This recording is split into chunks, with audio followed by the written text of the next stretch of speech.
नमस्कार, म विश्वबन्धु भण्डारी। नेपालमा अहिले दुईवटा विषयवस्तु निकै जोडतोडका साथ उठ्ने गरेका छन्। प्रत्यक्ष निर्वाचित कार्यकारी प्रमुख र संहिता खारेजीको माग निकै जोडतोडका साथ उठ्ने गरेका छन्।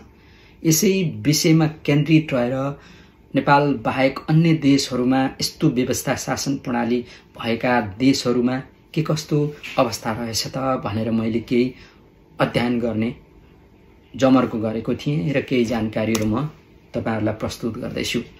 विश्वभर आज झण्डै 50 वटा देशहरूमा प्रत्यक्ष निर्वाचित कार्यकारी प्रमुखको व्यवस्था लागू भएको रहेछ। तर ती देशहरूमा यसको नतिजा भने एउटै छैन। कहीं यो विकास र स्थायित्वको ग्यारेन्टी बनेको छ भने कहीं यो राजनीतिक संकटको मुख्य कारण बनेको छ।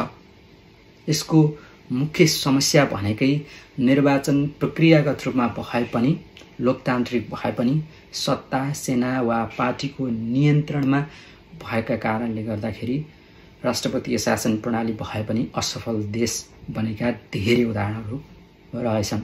त्यसमध्ये एउटा विशेष उदाहरण म प्रस्तुत गर्दैछु।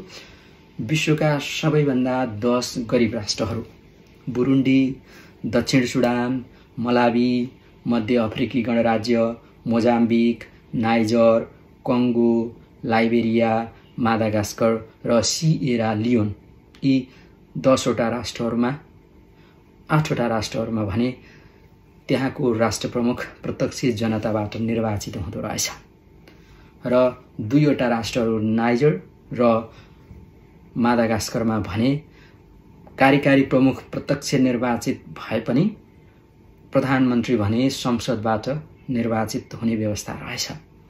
त्यसैले प्रत्यक्ष निर्वाचित कार्यकारी प्रमुख हुँदैमा देश समृद्ध हुन्छ, त्यहाँको भ्रष्टाचार नियन्त्रण हुन्छ भन्ने पनि रहेनछ।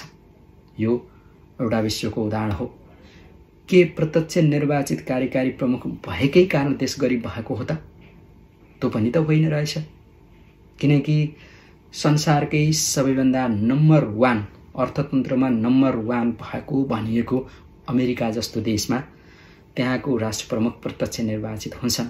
त्यसैगरी ब्राजिल, फ्रान्स र दक्षिण कोरिया लगायत यस्ता समृद्ध भएका देशहरूमा त्यहाँको शासन प्रणाली, त्यहाँको राष्ट्रप्रमुख चाहिँ प्रत्यक्ष निर्वाचित हुन्छन्। त्यसैले प्रत्यक्ष निर्वाचित कार्यकारी प्रमुख हुँदैमा राष्ट्र गरिब हुने र नहुँदैमा राष्ट्र समृद्ध हुने